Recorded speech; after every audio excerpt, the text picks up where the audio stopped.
Combinamentos Podcast. Ação refrescante dos pensamentos. Olá, notável ouvinte, vida longa e próspera. Eu sou Fernando Pessotto, psicólogo, doutor em psicologia, um pesquisador do comportamento humano e estamos começando o episódio número 84 do Cognamentos Podcast. Mais um da série Drops Cognamentos. Essa série tem como proposta episódios mais curtos, abordando um tema sobre saúde mental e bem-estar, sempre tendo como base estudos científicos. A ideia aqui não é entregar respostas rápidas nem fórmulas prontas, é oferecer boas perguntas, boas explicações e principalmente menos culpa e mais compreensão sobre como as coisas realmente acontecem. E antes da gente começar, um recado rápido, mais importante: todos os estudos usados para construir esse episódio vão estar listados no post da publicação e também lá no site do Cognamentos. Assim, quem quiser conferir as fontes, ler os artigos completos ou só guardar para depois, vai encontrar tudo organizadinho por lá. Então, se arruma aí no sofá, no carro, na academia, no busão, lavando aquela louça em qualquer lugar que esteja ouvindo e sinta-se em casa. E aproveite que você está nos ouvindo na sua plataforma preferida para dar aquela força nas redes sociais. Além de Spotify, estamos também no Deezer, no Apple Podcasts, Amazon Music, Castbox e também no YouTube. O nosso perfil é sempre o @Cognamentos. Segue a gente por lá. E como você já sabe, todos os episódios são gratuitos, mas claro que temos custos como hospedagem, edição, divulgação. Então, se você está achando esse conteúdo relevante, só peço esta ajuda nas redes, pois cada vez mais que as pessoas curtem, avaliam, encaminham os episódios, os algoritmos entendem a relevância do conteúdo, sugerindo assim para outras pessoas. E claro que depois que você ouvir esse episódio, encaminha para aquela pessoa que você sabe que vai gostar. Nos ajude a compartilhar informações importantes sobre saúde mental e bem-estar entre a sua rede. E vamos para o episódio de hoje.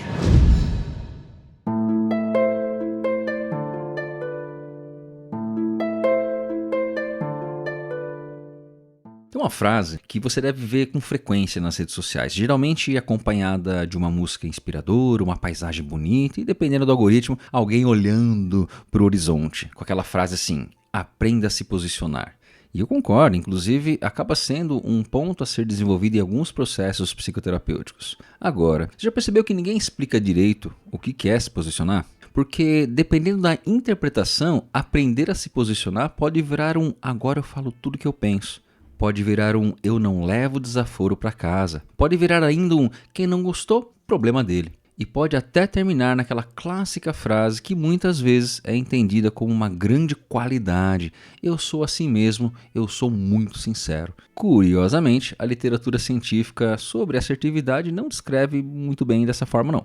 Assertividade envolve a capacidade de expressar pensamentos, sentimentos, necessidades, desejos e discordâncias de maneira relativamente direta, preservando os próprios direitos sem desconsiderar os direitos de outra pessoa. Essa última parte é fundamental. Se para defender o meu espaço eu preciso atropelar o seu, eu preciso atropelar o do outro, provavelmente saímos do terreno da assertividade e começamos a caminhar em direção à agressividade. E é justamente essa diferença que eu quero discutir nesse episódio. Porque a assertividade é um daqueles conceitos que parecem simples até precisarmos colocá-los em prática. É relativamente fácil defender a importância de dizer não. Difícil é dizer não para alguém importante para você, perceber a expressão de decepção dessa pessoa e continuar sustentando educadamente essa decisão. É fácil dizer que precisamos colocar limites, difícil é estabelecer um limite ali sabendo que o outro talvez não goste desse limite. É fácil dizer que precisamos expressar nossos sentimentos, isso é bom, o difícil é fazer isso quando estamos com muita raiva. Então, um ponto bem importante da assertividade não é simplesmente aquilo que falamos, é na capacidade de administrar aquilo que acontece conosco enquanto falamos. Então, vou organizar aqui minha fala em 5 grandes tópicos. O primeiro é: assertividade não é falar tudo o que pensa. Vamos começar por essa confusão bastante comum. Ser assertivo não significa verbalizar imediatamente tudo aquilo que passa pela sua cabeça. Imagine que você está em uma reunião e alguém apresenta uma ideia que você considera ruim. E você poderia até dizer assim: olha, eu não concordo com essa proposta, eu acho que precisamos rever aqui alguns pontos, ajustar algumas coisinhas aqui. Ou poderia dizer: nossa, essa ideia é completamente absurda, não sei como alguém achou que isso funcionaria. Nas duas situações, você expressou sua opinião. Portanto, simplesmente falar o que pensa não é o suficiente para definir assertividade. Nessas duas situações, você falou o que pensava. As definições clássicas enfatizam justamente a expressão socialmente adequada, ajustada de sentimentos, pensamentos e interesses, considerando simultaneamente os direitos de quem fala e de quem escuta. Isso coloca uma questão interessante. Duas pessoas podem comunicar exatamente a mesma discordância de maneiras completamente diferentes. E não estamos falando só de palavra não, tá? O tom de voz, o contato visual, a postura, a expressão, a distância física e até o momento em que a pessoa começa a falar fazem parte dessa interação. A literatura sobre comportamento assertivo há bastante tempo chama atenção para esses componentes verbais e não verbais. Padrões agressivos podem envolver voz excessivamente alta, expressão de raiva, interrupções e padrões que intimidam o interlocutor. Padrões passivos, por outro lado, podem aparecer acompanhados de hesitação, pouca clareza e dificuldade de sustentar a sua própria posição. Mas existe aqui uma sutileza assim, um pouquinho maior que isso. Nem sempre conseguimos decidir se um comportamento foi assertivo olhando apenas para a frase utilizada. É necessário sempre analisar o contexto. Dizer não quero conversar sobre isso agora pode ser uma maneira perfeitamente adequada de estabelecer um limite. Mas repetir a mesma frase durante meses para evitar qualquer conversa difícil em um relacionamento pode ter uma função bem diferente. Da mesma forma, falar mais firmemente não transforma automaticamente alguém em agressivo. Existem situações nas quais é necessário comunicar algo assim com bastante firmeza. Por isso, uma análise mais cuidadosa de assertividade considera não apenas a forma do comportamento, mas também o contexto e suas consequências. Essa ideia ajuda a escapar daqueles manuais simplificados da internet, nos quais existem lá 5 estratégias, 5 frases mágicas que supostamente transformam qualquer pessoa em alguém mais assertivo. Não funciona dessa forma, não. Até porque a assertividade não parece ser simplesmente uma característica física de alguém que possui ou não possui. Uma pessoa ela pode conseguir defender muito bem as suas ideias no trabalho e ter uma enorme dificuldade para discordar dos pais, por exemplo, da parceira, do parceiro. Pode dizer não tranquilamente para um amigo e não conseguir fazer isso com o chefe. Pode ser muito assertivo ou assertiva em uma relação e bastante passivo em outra relação. A literatura contemporânea enfatiza justamente o caráter contextual do comportamento assertivo. E isso já nos dá uma pista importante. Não adianta só perguntar, eu sou uma pessoa assertiva, você tem que expandir isso e questionar em quais situações eu tenho dificuldade de me posicionar. A resposta provavelmente será muito mais informativa, muito mais útil. Bom, vamos para o segundo ponto então. Por que dizer não pode ser tão difícil? Talvez uma das situações mais associadas à assertividade seja justamente dizer não. E tem uma coisa muito curiosa nisso, né? Não é uma palavra extremamente curta, 3 letrinhas. Economicamente excelente. Ainda assim, algumas pessoas precisam de 4 parágrafos, uma introdução, 2 justificativas, um pedido de desculpa e talvez um laudo pericial para conseguir pronunciá-la. Não porque desconheçam a palavra. O problema costuma estar nas consequências que imaginamos ou até mesmo experimentamos quando a utilizamos. Um artigo brasileiro sobre assertividade de 2010 traz um exemplo muito simples e interessante. Uma pessoa cansada recebe um convite para sair. Se recusar, pode conseguir aquilo que deseja naquele momento, descansar, mas também pode receber críticas dos amigos e correr o risco de desapontá-los. Se aceitar, pode receber aprovação social, mas terá que participar de uma atividade quando preferia descansar.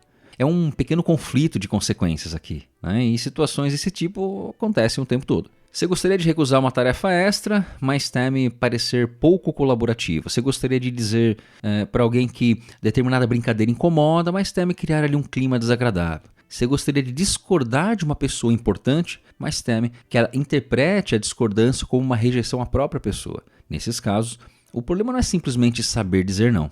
Pode existir uma ansiedade envolvida nisso. Tem um outro estudo brasileiro de 2005 que contou com 135 universitários em que se observou que maiores níveis de assertividade estiveram associados a menores níveis de ansiedade. Olha só, a correlação encontrada entre assertividade e ansiedade então foi negativa, né? Ou seja, quanto mais tinha uma, menos tinha outra.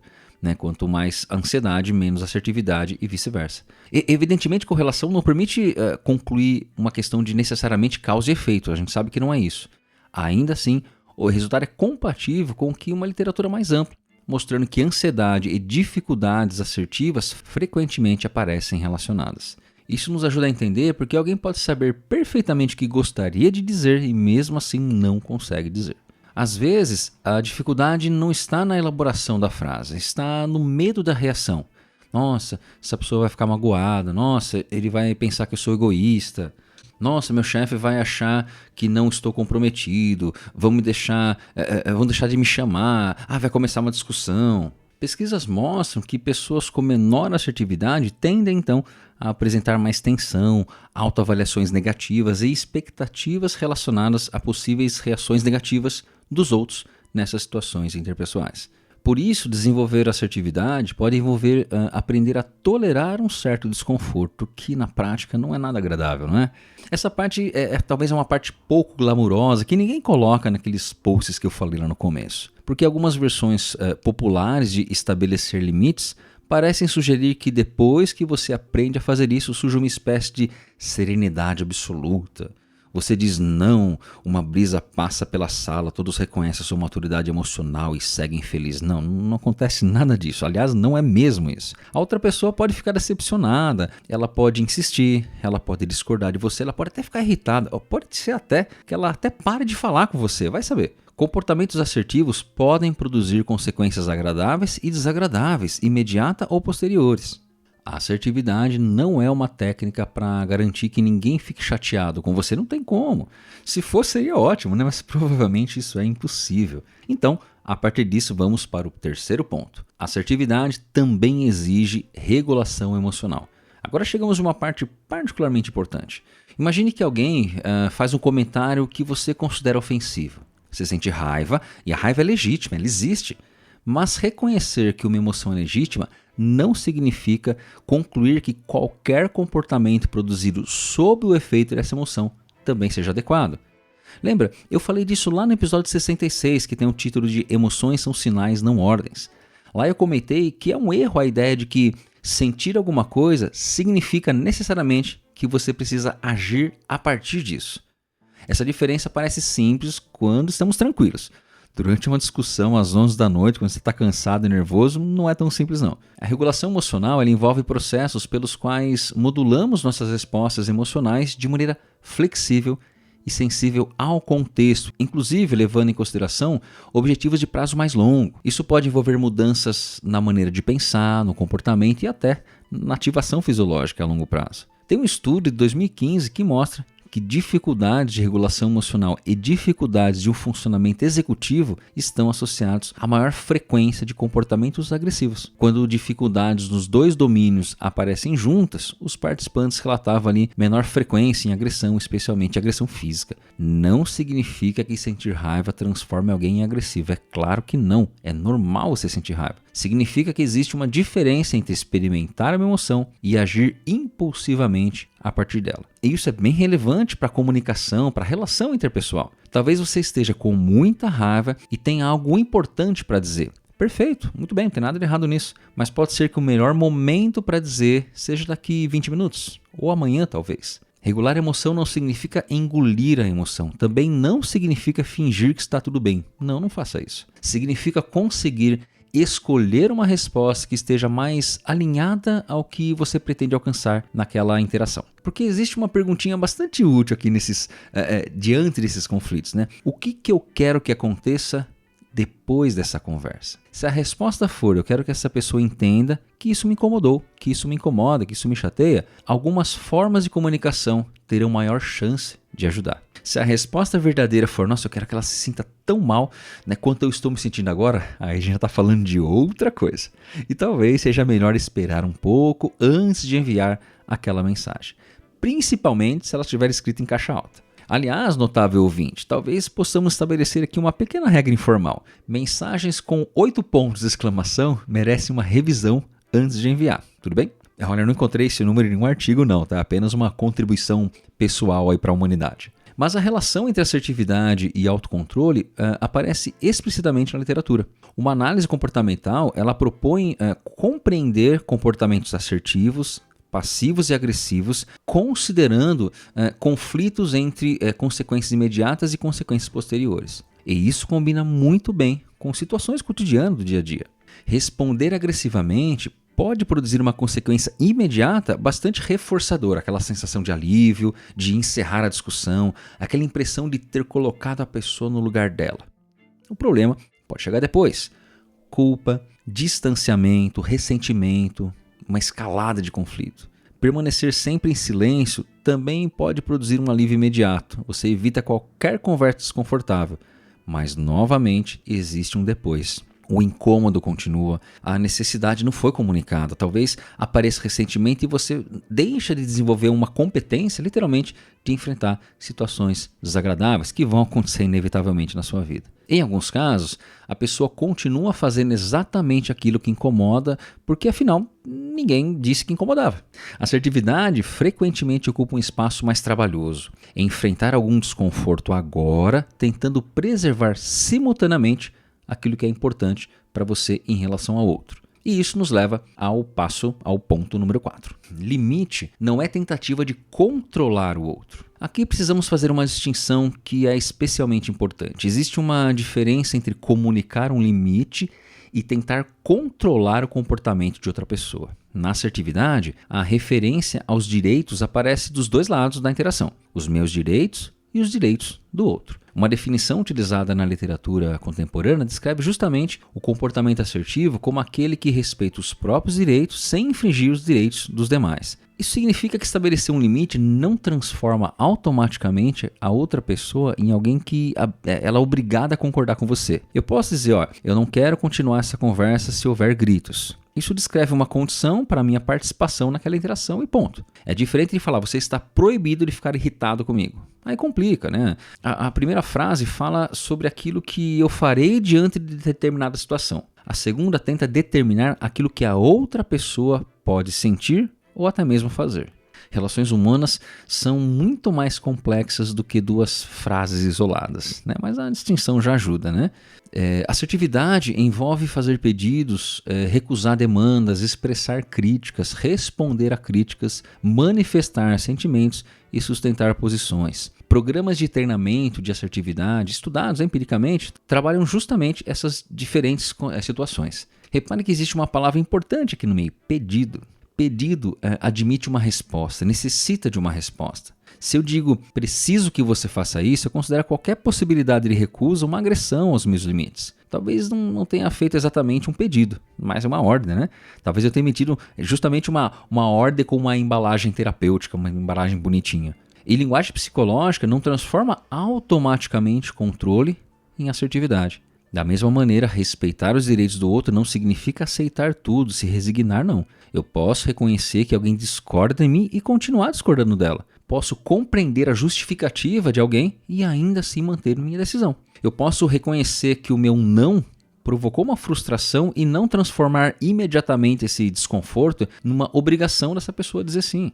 Existe um espaço para consideração pelo outro sem a abandono de si mesmo, né? E isso nos leva ao quinto e último ponto, que é a parte prática do nosso episódio. Como se comunicar com assertividade na prática? Então chegamos a essa pergunta que é inevitável, né? Como é que eu faço isso? Notável ouvinte, já pega aí seu caderninho das Drop Dicas e anota. Primeiro é importante evitar a promessa de uma fórmula universal. A literatura mostra que o comportamento assertivo é contextual, como eu falei anteriormente. Tudo depende do contexto. Cultura, hierarquia, características da relação e ambiente, eles podem interferir na possibilidade de alguém falar, de alguém não gostar. Em ambientes profissionais, por exemplo, o medo de retaliação, as relações hierárquicas e a falta de treinamento podem inclusive dificultar que uma pessoa se manifeste mesmo quando existe uma razão importante para ela fazer isso. Tem um exemplo que eu sempre uso. Pensa aqui comigo um segundinho. Dar um soco em alguém é assertivo?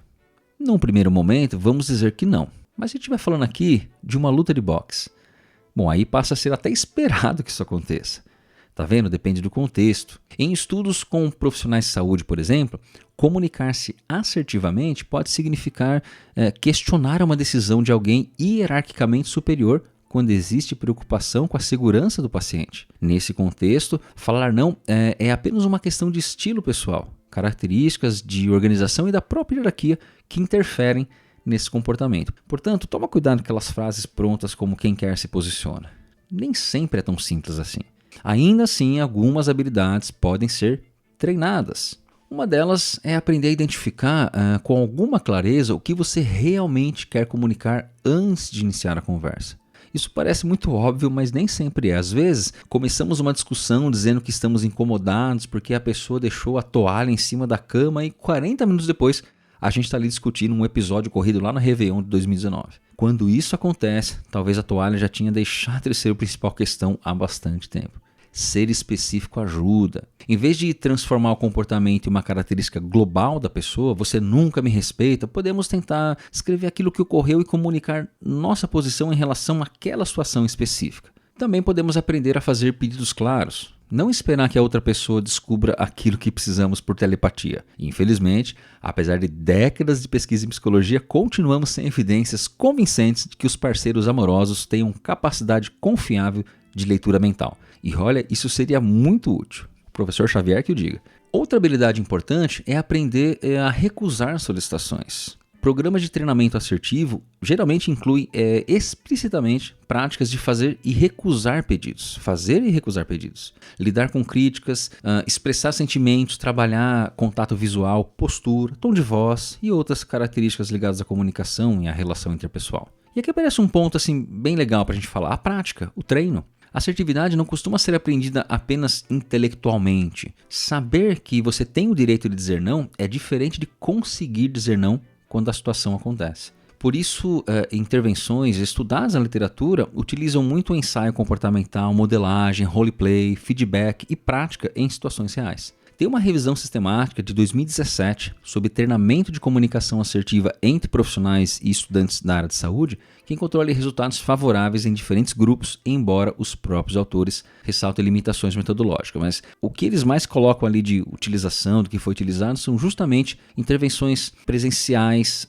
multimétodos, combinado com instrução, com discussão, com simulação, com roleplay. Eles apresentam serem essas estratégias bastante promissoras, mas a revisão também deixa claro que ainda precisamos de alguns estudos mais rigorosos, de melhor medidas, que obviamente tem uma questão aí cultural e situacional, local envolvida, né?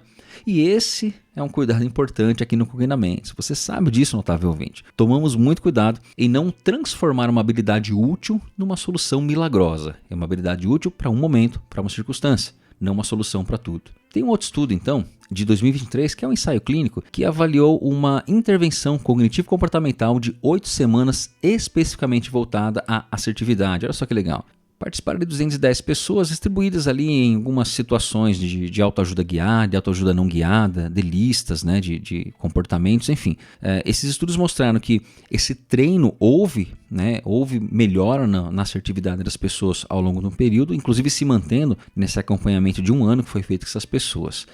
Esse estudo não encontrou especificamente uma melhora significativa em ansiedade, mas na assertividade foi encontrado que o treino é importante para essa melhora. E esse resultado é interessante justamente porque evita essa conclusão exagerada. Nossa, quer ver melhora tudo, não tá vendo? Algum nível de ansiedade ali, provavelmente tem um outro núcleo, uma outra fonte, né? Então, mas o treinamento, treinar a assertividade pode ajudar bastante. Mas claro que a assertividade não resolve todos os problemas emocionais. E talvez seja uma boa maneira de encerrarmos essa nossa conversa. Assertividade não significa falar tudo o que você pensa, não. Não significa vencer discussões, não significa fazer com que os outros respeitem todos os seus desejos. Também não significa que ninguém ficará irritado com você ou comigo. E definitivamente não significa transformar o estou colocando meu limite em uma licença especial para tratar os outros mal. Assertividade parece exigir algo um pouco mais sofisticado, reconhecer aquilo que pensamos, sentimos ou precisamos.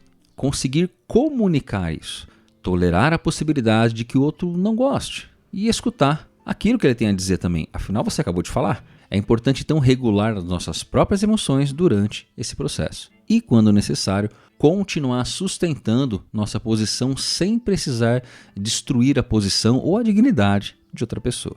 Talvez a diferença mais importante entre assertividade e agressividade seja justamente aí nesse meio. Na agressividade, frequentemente tem alguma forma de imposição, enquanto na passividade, frequentemente existe ali um grau de abandono da própria posição. Por consequência, a assertividade, é uma tentativa de manter essas duas pessoas presentes na conversa, as duas pessoas no protagonismo. Eu continuo existindo, o outro também continua existindo. E nós podemos discordar, pode haver um certo desconforto, pode haver até uma frustração, porque relações saudáveis não são relações sem conflitos. São relações nas quais o conflito não precisa necessariamente transformar alguém em um vencedor e a outra pessoa num perdedor. Portanto, notável ouvinte, aprender a se posicionar talvez seja menos relação com encontrar a frase perfeita e mais na relação com o desenvolver um repertório para permanecer em conversas difíceis sem desaparecer delas e sem precisar esmagar quem está ali do outro lado. E isso, como praticamente toda habilidade psicológica relevante, exige prática. Às vezes você vai falar menos do que gostaria, às vezes você vai falar mais. Às vezes você vai perceber 5 minutos depois que poderia ter falado de outra maneira. Faz parte. Assertividade não é estado de iluminação interpessoal, é comportamento. E comportamento pode ser aprendido, observado, praticado e ajustado. Talvez, na próxima vez que você for pensar assim, será que eu fui sincero aqui? Tenta mudar um pouquinho essa pergunta. Não importa só se aquilo que você falou é ou foi verdadeiro. Se pergunta também, era necessário? Era um momento de falar? A maneira como foi dito preservou minimamente o outro? Eu estava tentando comunicar alguma coisa ou apenas descarregar aquilo que eu estava sentindo? Se nesse caso a resposta for a segunda opção, então talvez valha a pena aí esperar um pouco antes de enviar aquela mensagem, especialmente se tiver 8 pontos de exclamação no final. Então, boas decisões para você, notável ouvinte, e até o próximo episódio.